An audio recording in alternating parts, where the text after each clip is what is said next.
بسم اللہ الرحمن الرحیم۔ السلام علیکم دوستو، ایک مسلمان ہونے کے ناطے ہم سب کا روز قیامت پر ایمان ہے۔ ایک مسلمان کا ایمان اس وقت تک کامل نہیں ہو سکتا جب تک اس کا اس بات پر ایمان نہ ہو کہ ایک دن قیامت نے برپا ہونا ہے اور اس دن ہر چیز کا حساب ہونا ہے۔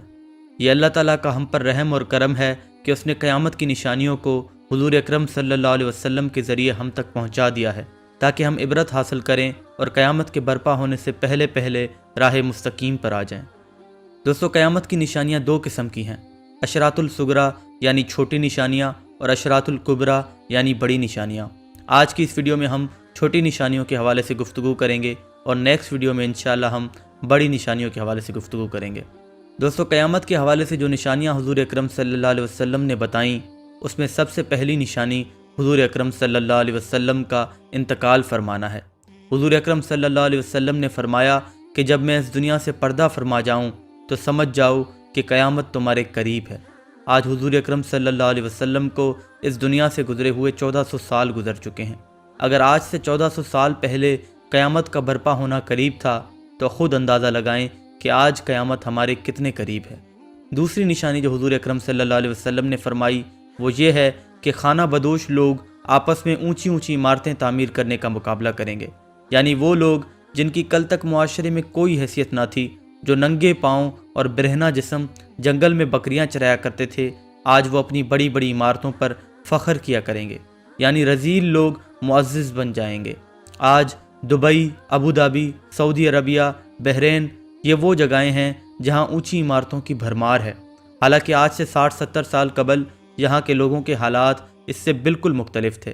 آج سے 60-70 سال پہلے یہاں کے یتیموں کو پالنے کے لیے دوسرے ممالک سے مدد آیا کرتی تھی، یہاں کے دینی مدارس کو چلانے کے لیے دوسرے مسلمان ممالک سے ڈونیشنز آتی تھیں۔ وہ لوگ جو 60-70 سال پہلے خانہ بدوش کہلاتے تھے، آج ان کے درمیان یہ مقابلہ چل رہا ہے کہ دنیا کی سب سے اونچی بلڈنگ کون بنا سکتا ہے۔ تیسری نشانی جو حضور اکرم صلی اللہ علیہ وسلم نے فرمائی وہ یہ ہے کہ مساجد محل کا نمونہ پیش کریں گی، یعنی مساجد کو محل کے طرز عمل پر بنایا جائے گا۔ مساجد میں نقش و نگار کیے جائیں گے اور اونچے اونچے مینار بنائے جائیں گے، باوجود اس کے کہ اللہ کے رسول صلی اللہ علیہ وسلم نے مساجد کے حوالے سے سادگی کا حکم دیا ہے۔ آج ہم دیکھتے ہیں کہ مساجد کو زیادہ سے زیادہ شاہی اور خوبصورت انداز میں بنایا جا رہا ہے۔ مساجد میں سونے اور چاندی سے سجاوٹ کی جا رہی ہے اور مساجد کو شاہی طرز عمل پر بنانے کے لیے ہزاروں اور لاکھوں ڈالرز خرچ کیے جا رہے ہیں۔ ایک اور نشانی جو حضور اکرم صلی اللہ علیہ وسلم نے بتائی وہ یہ ہے کہ بے ایمانی اور دھوکے بازی اس قدر بڑھ جائے گی کہ آپ لوگوں کو یہ کہتا سنیں گے کہ میں ایک ایماندار شخص کو جانتا ہوں جو فلاں شہر میں رہتا ہے، یعنی ایماندار لوگوں کی تعداد اس قدر کم ہو جائے گی کہ وہ چند شہروں تک محدود رہ جائیں گے۔ آج اگر ہم اپنے معاشرے میں نظر دوڑائیں تو صورتحال اس سے زیادہ مختلف نہیں ہے۔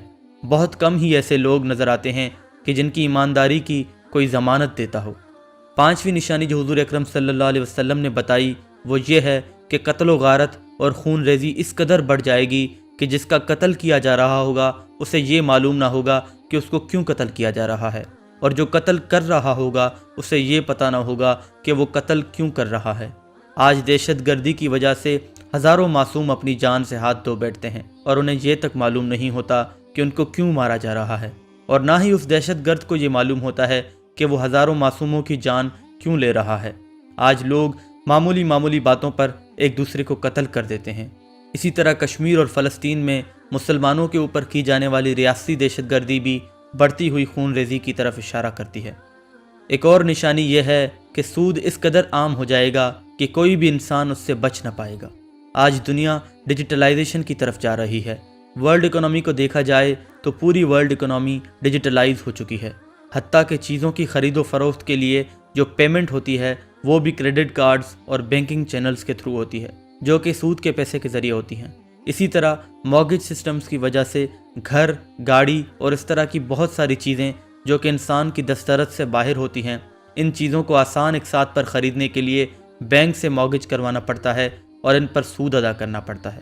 باوجود اس کے کہ سود کو اسلام میں حرام قرار دیا گیا ہے، آج سود نے پوری دنیا کی اکانومی کو اس طرح کنٹرول کر لیا ہے کہ کوئی بھی شخص اس سے بچ نہیں سکتا۔ ایک اور نشانی جو حضور اکرم صلی اللہ علیہ وسلم نے بتائی وہ یہ ہے کہ جہالت عام ہو جائے گی۔ لوگ دنیاوی تعلیم یافتہ ہوں گے لیکن دینی علم سے غافل ہوں گے۔ بہت سارے لوگ پڑھنا لکھنا تو جانتے ہوں گے لیکن حقیقی علم سے غافل ہوں گے۔ آج ہمارے معاشرے میں بہت سے لوگ پڑھنا لکھنا جانتے ہیں لیکن بجائے کوئی نالجبل چیز پڑھنے کے یا دین کا علم حاصل کرنے کے، آج کے نوجوان اپنا وقت ناولز اور من گھڑت کہانیوں کو پڑھنے میں ضائع کرتے ہیں جس سے ان کے علم میں کوئی اضافہ نہیں ہوتا۔ اس حوالے سے حضور اکرم صلی اللہ علیہ وسلم نے یہ بھی فرمایا کہ دین کا علم اٹھا لیا جائے گا، یعنی دین کا حقیقی علم رکھنے والے لوگ بہت کم رہ جائیں گے۔ آپ کو خطیب تو بہت مل جائیں گے لیکن دین کا صحیح علم اور صحیح سمجھ رکھنے والے لوگ بہت کم رہ جائیں گے۔ آج ہم معاشرے میں دیکھیں تو صورتحال اس سے بہت مختلف نہیں ہے۔ ایک اور نشانی حضور اکرم صلی اللہ علیہ وسلم نے یہ بتائی کہ موسیقی عام ہو جائے گی اور موسیقی حرام ہونے کے باوجود مسلمانوں میں حلال قرار پائے گی، جیسا کہ آج کل بہت سے لوگ موسیقی کو حلال سمجھتے ہیں، یہاں تک کہ بہت سے لوگ موسیقی کو روح کی غذا بتاتے ہیں۔ ایک اور نشانی حضور اکرم صلی اللہ علیہ وسلم نے قیامت کے حوالے سے یہ بتائی کہ زنا اور بدکاری عام ہو جائے گی، باوجود اس کے کہ اسلام صرف نکاح کے ذریعے جنسی تعلقات کی اجازت دیتا ہے۔ آج ہمارے معاشرے میں بد فعلی عام ہو چکی ہے، حتیٰ کہ کچھ مسلمان ممالک مغرب کی اندھی تقلید میں اتنا آگے بڑھ چکے ہیں کہ انہوں نے لیو ان ریلیشن شپس یعنی بغیر نکاح کے ایک مرد اور عورت کا ساتھ رہنا جائز قرار دے دیا ہے۔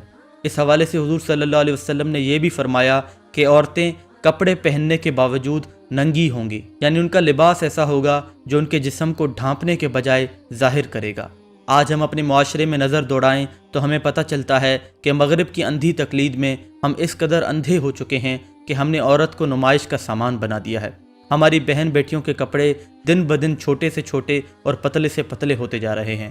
ہماری بہن بیٹیاں جن کی رول ماڈل حضرت فاطمہ رضی اللہ عنہا ہونی چاہیے تھی، بدقسمتی سے مغرب کی عورتوں کو اپنا رول ماڈل بنا بیٹھی ہیں۔ اسی طرح کچھ اور نشانیاں جو حضور اکرم صلی اللہ علیہ وسلم نے قیامت کے حوالے سے بتائیں وہ یہ ہیں کہ کمینے اور نیچ لوگ سربراہ بن کر حکومت کریں گے، مرد عورتوں کی نکالی کریں گے اور عورتیں مردوں کی نکالی کریں گی، یعنی مرد عورتوں جیسا حلیہ بنائیں گے اور عورتیں مردوں جیسا حلیہ بنائیں گی۔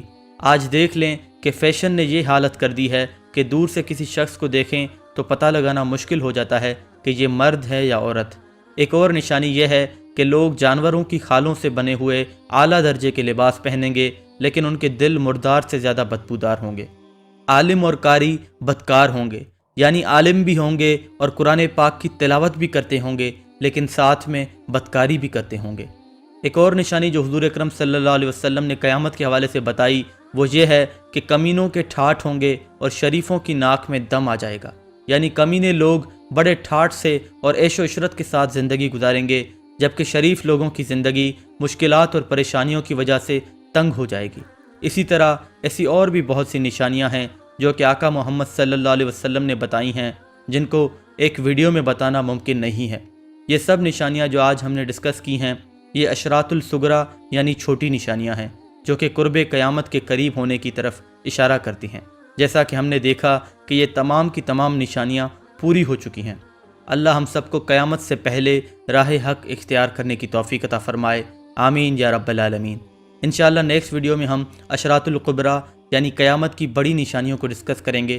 اگر آپ یہ ویڈیو اپلوڈ ہونے کے کافی عرصے بعد دیکھ رہے ہیں تو نیکسٹ ویڈیو آپ کو اوپر دیے گئے آئی بٹن میں مل جائے گی۔